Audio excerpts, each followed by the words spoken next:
इस चुनाव को अग्नि परीक्षा कहें तो गलत नहीं होगा। इस बार दांव पर सरकार नहीं बल्कि सरकार और विपक्ष के दिग्गजों की साख थी। तरारी, बेलागंज, रामगढ़, इमामगंज में उम्मीदवारों की नहीं बल्कि उनके सरपरस्तों का इम्तिहान था। वोट की गिनती के बीच उम्मीदवार से ज्यादा उनके अपने बेचैन थे। वजह भी थी। बात अगर रामगढ़ की करें तो यहाँ राजद के प्रदेश अध्यक्ष जगदानंद सिंह के बेटे अजीत सिंह मैदान में थे। तरारी में दिग्गज और पूर्व एमएलसी सुनील पांडे के बेटे विशाल प्रसाद बीजेपी के टिकट पर पहली बार राजनीति के मैदान में उतरे थे। वहीं बेलागंज में वर्तमान सांसद सुरेंद्र यादव के बेटे विश्वनाथ यादव को राजद ने मैदान में उतारा, जबकि इमामगंज में केंद्रीय मंत्री जीतन राम मांझी की बहू दीपा मांझी थी। इन सब के बीच अगर किसी एक शख्स की अग्नि परीक्षा सबसे कठिन थी तो वो थी जन सुराज पार्टी के फाउंडर प्रशांत किशोर। चुनाव रणनीतिकार से नेता बने प्रशांत किशोर ने अपनी मुहिम में काफी जोर लगाया, लेकिन नतीजों में उन्हें जनता ने पास नहीं किया। जीत के बाद बिहार बीजेपी के तमाम बड़े नेता सीएम नीतीश से मिलने पहुंचे तो सीएम नीतीश ने दिखा दिया कि लोकसभा चुनाव में जिस तरीके से तुम लोग मुझे अंडर एस्टिमेट कर रहे थे वैसा नहीं है। अगर कोई ये सोच रहा है कि नीतीश राजनीति के अपने आखिरी दौर में है, तब नीतीश ने चौंका दिया है। लोकसभा चुनाव में चौंकाया और अब उपचुनाव में, जिसे सेमीफाइनल कहा जा रहा है, उसमें नीतीश ने क्लीन स्वीप कर दिया। 4 सीटों पर उपचुनाव थे। 4 में से 3 सीट महागठबंधन के पास थी, तो उनसे सीटों को छीन लिया है।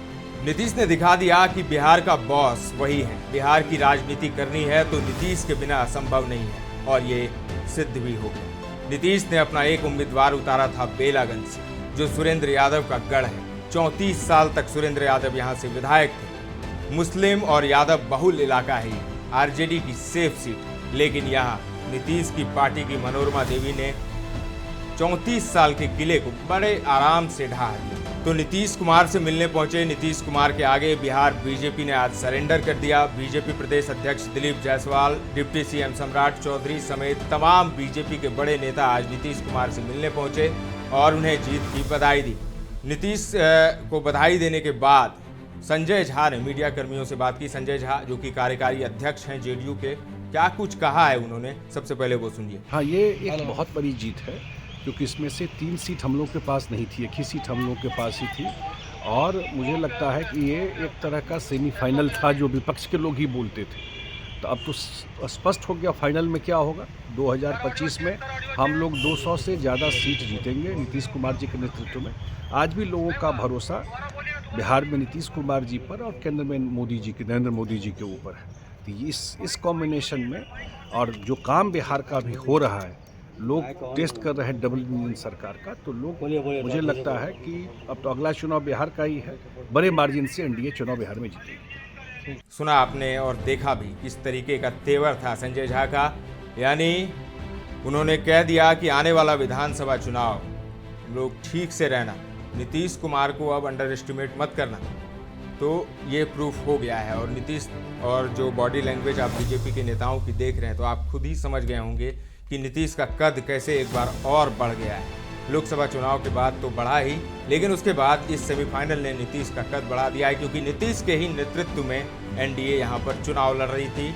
आपको याद होगा, वोटिंग से पहले नीतीश ने सभी एनडीए नेताओं की बैठक बुलाई थी और उन्हें समन्वय बैठाने को कहा था कि जेडीयू और बीजेपी में अच्छा समन्वय होना चाहिए। और देखिए परिणाम। ठीक है, जनसुराज एक फैक्टर जरूर था, लेकिन नीतीश ने भी दिखा दिया कि बिहार को कैसे जीता जाता है। 4 सीटों की 4 में से 4 सीट एनडीए ने जीत ली। बेलागंज की बात करें तो आपको बताया ही कि जेडीयू की मनोरमा देवी ने आरजेडी के विश्वनाथ यादव को आसानी से शिकस्त दे दी। उम्मीदवार के पिता और राजद सांसद सुरेंद्र यादव के वोटरों को अपने पाले में करने के सारे दाव फेल हो गए। दूसरी सीट थी तरारी। एक युवा और नौसिखिए नौजवान बीजेपी उम्मीदवार ने सीपीआई एमएल के राजू यादव और जनसुराज के उम्मीदवार किरण सिंह को अकेले पानी पिला दिया। उन्होंने बड़े अंतर से जीत दर्ज की और सबसे पहले जीत दर्ज की। विशाल प्रशांत की बात कर रहे हैं, और विशाल प्रशांत कौन है? एक नौसिखिए उम्मीदवार जरूर हैं, लेकिन उनके पिता सुनील पांडे दिग्गज हैं, बाहुबली कहे जाते हैं। तो उनके बेटे ने चुनाव जीता। सीपीआई का ये 10 साल का किला था, उसे भी ढहा दिया एनडीए ने। तीसरी सीट इमामगंज की थी। इस सीट पर काफी बड़ा मुकाबला था और कड़ा मुकाबला भी था। यहाँ केंद्रीय मंत्री जीतन राम मांझी की बहू दीपा मांझी बड़ी मुश्किल से जीत पाई।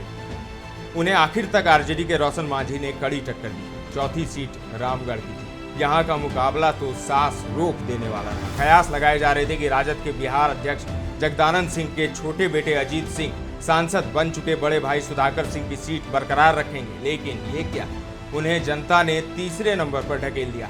आखिर में बीजेपी के अशोक सिंह और बीएसपी के सतीश यादव के बीच दिल की धड़कन रोक देने वाली टक्कर हुई। आखिर में बीजेपी के अशोक सिंह मामूली अंतर से चुनाव जीते। तो ये थी कहानी बिहार की। 4 सीटों की जंग एनडीए ने जीत ली। जीत का चौका लगाया और जीत के चौके के बाद सब बीजेपी के सब सरेंडर करने पहुंचे नीतीश कुमार के सामने, नीतीश की शरण में, और नीतीश को कहा कि आप ही असली बॉस हैं। आगे आने वाले और विधानसभा चुनाव है, वो आप ही के नेतृत्व में हम लोग लड़ेंगे और जीतेंगे। आपको क्या लगता है इस चुनाव नतीजों पर, आप क्या सोचते हैं? कमेंट करके हमें जरूर बताएं। ताज़ा तरीन खबरों का सिलसिला लगातार जारी है। देखते रहें दर्श न्यूज।